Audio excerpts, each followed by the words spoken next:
I decided to make the 3-hour trip to see my wife. She had gone to her sister's house on Monday, and now it was Thursday. She called me on Wednesday and told me that she would not be home on Thursday as planned. Her niece was sick, and she was helping her sister take care of her. I thought it would be a nice surprise if I showed up Thursday night. I made arrangements to have Friday off. I would have a long weekend to spend with Betty. I never liked being around my wife's family, although I got along quite well with them. It just seemed like Betty usually came to visit without me. My brother-in-law Bill and Betty's sister Rachel had 3 children, and apparently one of them was ill. I decided to rent a room at a local motel so that Betty and I could have some privacy and not crowd her sister's family in their modest home. I checked into the room and laid out my few clothes. I looked around the room, wondering how Betty would like it. I figured it was clean enough and she would be pleasantly surprised at my thoughtfulness. I'd been neglecting her a little lately, and when she'd gone to Rachel's, I'd started to miss her. I decided to be a more considerate husband and drive up to surprise her. I was admiring the beautiful view of the parking lot when a familiar car stopped right in front of my window, not 3 spaces away from where I parked. I thought it was Betty's car until I saw a tall man getting out from behind the wheel. All cars seem the same to me now. The days of unique muscle cars are over. All cars look alike. Then I saw Betty getting out of the passenger side. She laughed as she walked around the car, about 8 feet from where I was standing at the window, and hugged a man. He put his hand on her shoulder and hugged her as they waltzed to the door of the room next to mine. He pulled out the key and opened it.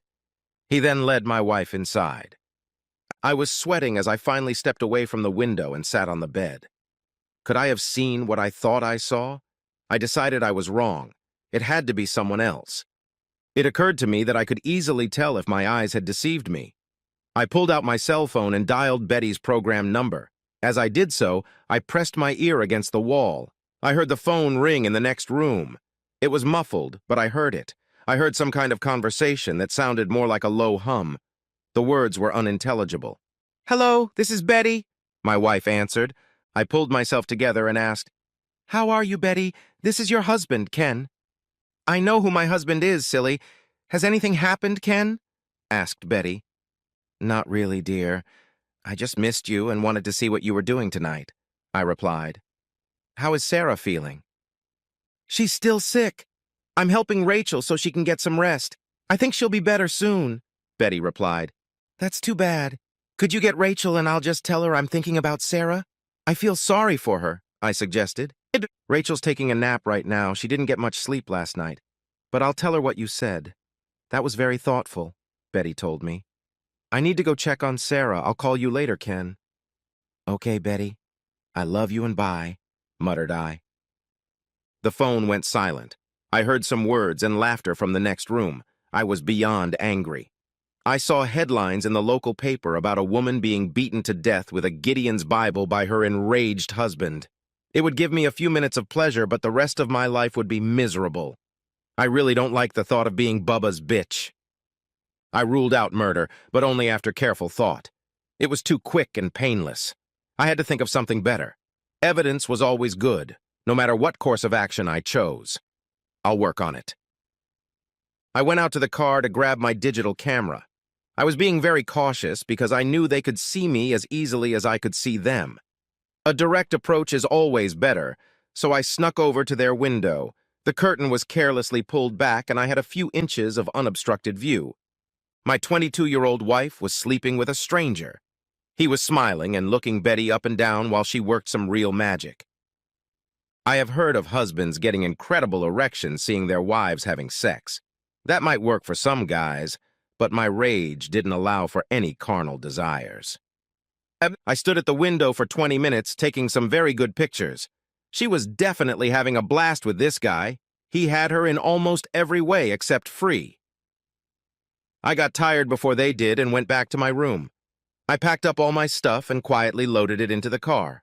When I went to pay for my room, I was visited by inspiration. I thought I saw my old college friend Tom Jenkins in room 108, I said to the girl behind the counter. I wanted to say hello if it was really him, but if it wasn't, I'm going to look like a fool. "Could you tell me if this is really my old buddy Tom?" I asked. The girl put aside her novel and looked at the monitor. I'm sorry, she began. This is Jeff Wilson from Alden. Geez, good thing I asked first, I told her, getting ready to leave. I just drove for a while, and then I decided to take the bull by the horns. I pulled up to Rachel's house and walked up to the door. I rang the bell and she answered. I watched her reaction, but other than obvious surprise, she seemed unconcerned about anything. I figured she had no idea what her older sister was doing at that moment. Ken, what a surprise, Rachel greeted. Betty went home a few hours ago. I thought you knew she was going to come home tonight. I had some things to do in the neighborhood, so I thought I'd stop by and see her, I lied. How's Sarah? I saw her playing a computer game with her brother while I asked. Sarah? Rachel asked. She's fine, although she caught a cold when Betty first got here. At least she got over it in a day. Bill came from the TV room, shook my hand, and offered me a beer. I was going to decline, but somehow I felt closer to Betty's family than I ever had before. That would be great, Bill, I agreed. I can only stay a few minutes. A beer would be good right now. We sat and chatted for a few minutes. Rachel had put the kids to bed, and I realized I had to head home soon. Just then, I noticed a cell phone by the couch. It had a speakerphone. An idea popped into my head. Would you mind if I called Betty from your cell phone? I asked. My cell phone keeps bugging me. Rachel was just getting back and handed me the phone.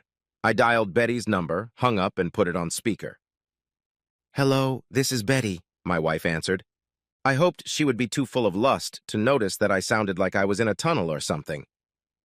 Hello again. I hope you're not too busy, Betty. I just felt like talking, I replied. Well, I'm trying to chill Sarah, she puffed. I've been running around getting soup and drinks for her. Betty sounded like she was exhausted, and I knew why. They must have had sex for over an hour and a half. Rachel frowned and looked at Bill, and then at me. So, she's still pretty sick then? I asked. Is Bill or Rachel there to help? No, Rachel is still asleep and Bill went to fill a prescription. I really can't talk right now, Betty insisted. I'll call you later. With that, the phone disconnected. What the hell was Betty talking about? Rachel asked. It doesn't make any sense at all. Do you think she's been drinking? Bill was a pretty perceptive guy and didn't offer an opinion. He just looked at me to see my reaction. He realized I was on to something. I'll have to ask her when I see her, I smiled. She was probably asleep and not fully awake. With those words, I said goodbye and got in my car to head home. Betty never called me back. I got home around midnight and went to bed. Sleep didn't come for a long time. My mind was spinning with thoughts of what I should do in this situation. I never believed I would have to face this. We all talk about what we would do if, but it's a different thing when it actually happens.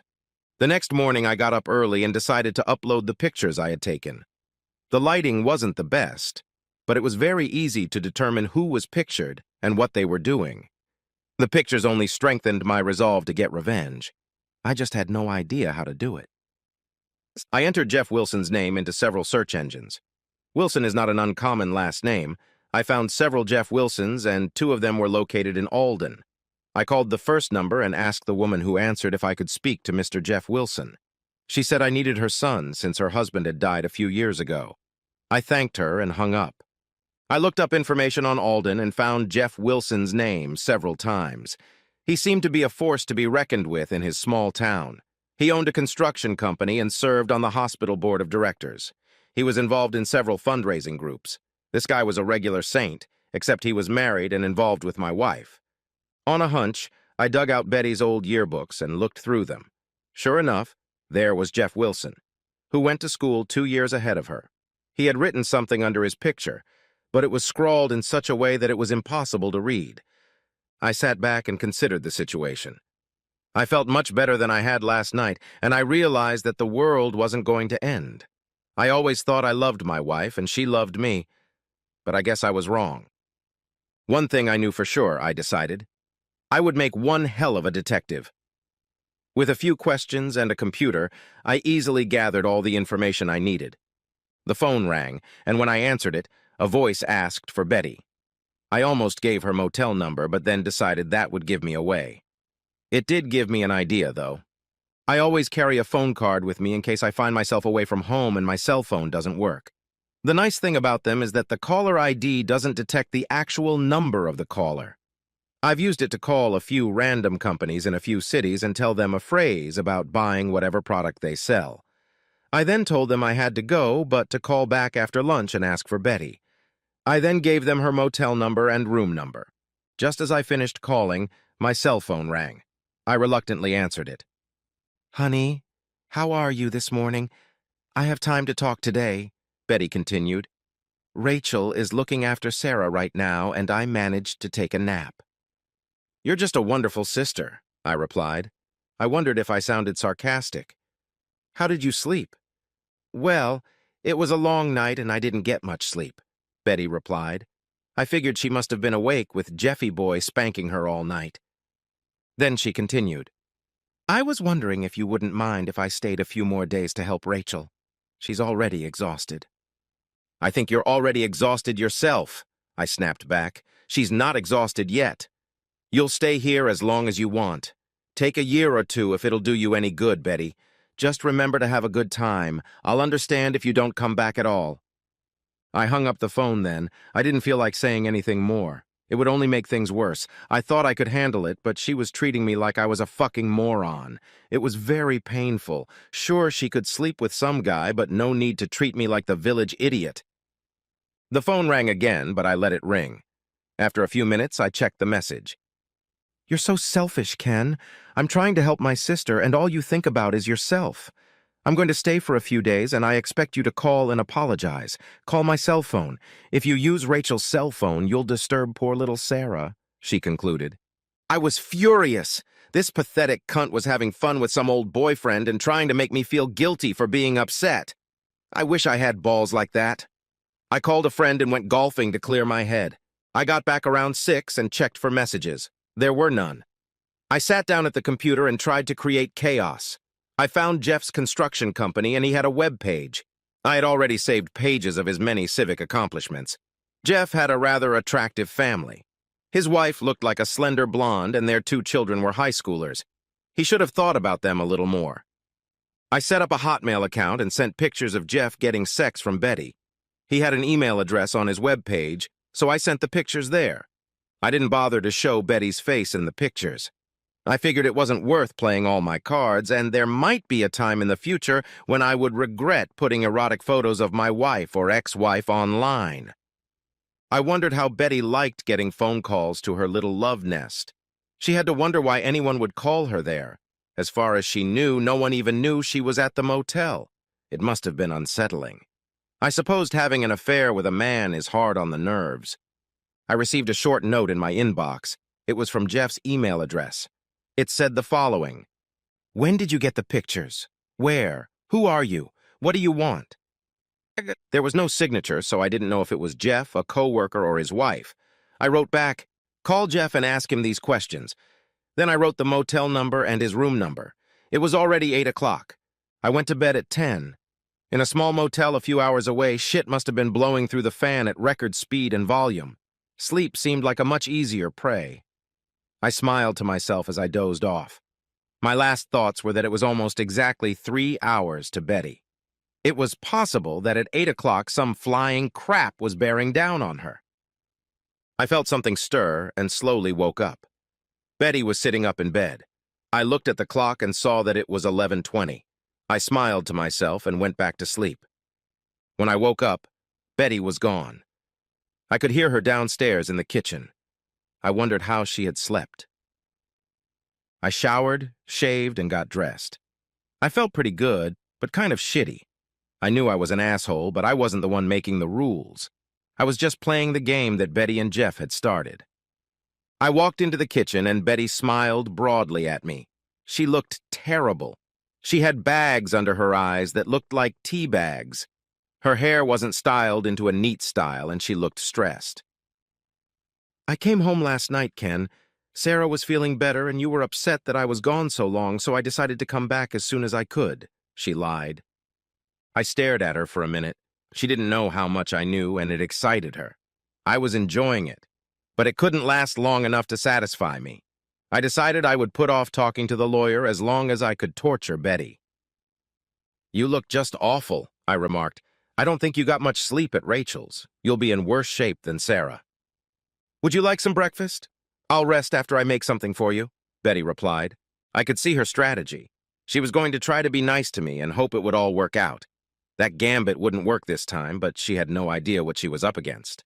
I just nodded and sat down. While I ate, she tried to make small talk, but I was of little use. All I could do was not grab her by the throat and strangle her. I kept telling myself that I shouldn't be too hostile or she would realize I was in on it. I had to act a little polite. I ate and left to mow the yard and do all the little things husbands have to do to keep their faithful wives happy with them while hoping for a piece of ass. Betty was already resting when I came back into the house. I grabbed my clubs and headed out to play golf. I got home around 7 o'clock. I played some golf and had a few drinks. I was surprisingly happy. I spent part of the day trying to sort through my emotions. Why did I feel so good when I knew my wife was sleeping with another man? It finally came to me. I wasn't worried about what time I would get home or whether Betty would be upset about a million things. I realized that I didn't really care. I was free and could live my life. "I didn't know where you were, Ken. Finally, I saw that your golf clubs were gone and I realized you must be out golfing. It would have been nice if you had left a note of where you were," Betty admonished. I walked over to the refrigerator and grabbed a beer. "Are you going to cook dinner tonight, or are you going to stand there and bitch?" I asked. Betty gasped and turned white. Then she turned red and started yelling at me. "Do you expect me to cook dinner after the way you acted? Not until you sincerely apologize to me," Betty stated with all certainty. I looked at her and drank my beer. She was expecting me to apologize. In a lifetime, you have 1 or 2 moments of calm and clarity. For the most part, these moments are unattainable. I had that moment. Inner peace and joy overwhelmed my being. A week ago, I would have crawled on the floor and kissed Betty's feet, and then I'd be begging for forgiveness. I finished my beer, tossed the can in the trash, and headed out the door. I stopped at a small diner and had a nice steak with baked potatoes and some vegetables. I ate alone in silence and enjoyed every minute of it. This clarity gave me a pleasure I had been missing since puberty. It was awesome. When I got home, Betty was watching TV. She watched me go through the living room and didn't comment on anything. I went and got ready for bed. Then I went to the guest room and went to bed. For the second time that night, I felt Betty move into bed with me. I pretended to continue sleeping. She moved over to me, put her arms around me, and lay next to me. I felt myself falling asleep again. When I woke up, the sun was already streaming through the window. Betty was looking at me while I wiped the sleep from my eyes. "I was a little rushed yesterday, Ken. I should have made dinner for you, I know. I haven't made you dinner in a week. I was just tired and blamed it on you," she finished. It was the kind of apology Betty had never made in our entire marriage. I was a little surprised. I'd seen the movie War of the Roses with Michael Douglas and Kathleen Turner and had expected a scenario like that. Betty ran her hands over my breasts and started to romanticize a little. She smiled at me. "Does this little guy feel neglected?" asked Betty. "Doesn't he want me?" Betty knew I'd never turned down that offer in all the years of our marriage, though the offer itself sounded rarer and rarer. "The little guy would love to make slow, nice sex," I replied with a smile. You'd think I'd told her I wanted to shit in her mouth. She became indignant and pounced on me again. "What do you want? I'm being nice to you here, and you do this. It'll be a cold day in hell before I ever take," she yelled. I still had pictures in front of my eyes of Betty doing it with Jeff. Now she was too good to do the same for her husband. I was furious. I rolled over on my side and pushed her hard. She flew off the bed and fell to the floor. She was stunned for a second, then sat up and looked at me in shock. "You jumped into bed with me. You asked if I was horny, and I told you what I wanted," I growled. "Stay out of my bed until you're ready." Betty stood up and tried to say something, but I interrupted her. "Now get out of here. You can make me breakfast or not. If nothing is cooked within half an hour, I'll eat elsewhere. It's up to you," I finished. Betty turned and walked out the door. I wondered if I'd gone a little overboard, but good thing I didn't care. I took a shower and got dressed. When I came down the stairs, breakfast was already cooking. I grinned to myself. I sat down at the table and Betty placed a plate of scrambled eggs and bacon in front of me. For a brief moment, I wished I had a taster. Then I greedily took to the food. I had a good appetite and felt great. Betty chickened out a bit, pouring more coffee. I started to think that I could put up with her sleeping with Jeff if I was going to be treated like that when she was with me, but I quickly dismissed that thought. After eating, I went to get the Sunday paper. When I returned, I read the paper. After lunch, I drank beer and watched 2 baseball games. Betty did the cleaning and other chores. She left me alone all afternoon. At 6 o'clock, dinner was on the table, and it was delicious. "Betty, that was delicious. You're probably the best cook I've ever seen," I said. "I mean it when I tell you that." Betty smiled at me. She seemed genuinely pleased by my compliment. "Thank you, Ken. I know your mom was a very good cook, so it means a lot to me. I haven't been keeping up with all my chores around the house lately. I've just been so worried about Sarah and everything else," she lied. I was starting to get annoyed with her lies. "Yeah, I'm sure you were pretty busy in Hanneltown," I replied. "Since you were able to nurse someone back to health, it must have been all worth it." I remembered Jeff kissing my wife's breasts like a newborn baby. It was another image I won't soon forget. Her attempts at martyrdom made me sick to my stomach. Leaving my desk, I went to my office and began the work I had neglected by taking Friday off. It seemed like such a long time ago. Working on books always makes me sleepy, so I got ready and went to bed in the guest room around 10:30. For the 3rd time that night, I felt Betty get under my covers. I just laid there. I didn't pretend to sleep. I just watched her. There was a faint light pouring in from the hallway, and I could see her clearly. Betty looked at me and saw that I was watching her. She started kissing my breasts. I just relaxed and enjoyed the sensations. She was very good, and I knew I wouldn't last long. We made love to her. Waking up for work, I looked around. Betty was nowhere to be seen. I showered and got ready for work. As I walked downstairs, I could smell breakfast cooking. Betty smiled as I entered the kitchen and placed a beautiful plate of breakfast in front of me. She hadn't gotten up to feed me in years. I looked at her with a question in my eyes. "I thought I was going to get up and make you breakfast until you made me do it," she laughed. "You must be hungry after last night," she added. "Thank you, Betty. I appreciate you doing this for me. You'll still make a good wife," I smiled. Betty stared at me for a second and then hurried out of the room. I guess I had struck a nerve. I realized that I had changed the nature of our relationship. There was anger and even revenge, but I couldn't escape the feeling that it was so much better than the way Betty and I used to live. She seemed to really enjoy having me controlling her. I was happy with her, except for her relationship with that bastard Jeff. Betty got home from work about a half hour before me. When I walked in the door, I could smell dinner cooking, and she was humming in the kitchen. This has always been an indicator to me of Betty's mood. When she hums, she's happy. We had just finished dinner when the phone rang. I was sitting in the living room when Betty answered it. It only took a few seconds to determine that it was Rachel calling on the other end. Betty then removed herself so she couldn't hear the conversation with her sister.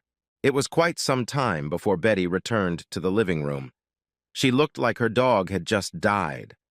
I could see that she had been crying and seemed to be barely holding back her tears. "It was Rachel," she began. "She told me you stopped by on Thursday." I just sat there and waited. I wasn't going to make it easy for Betty.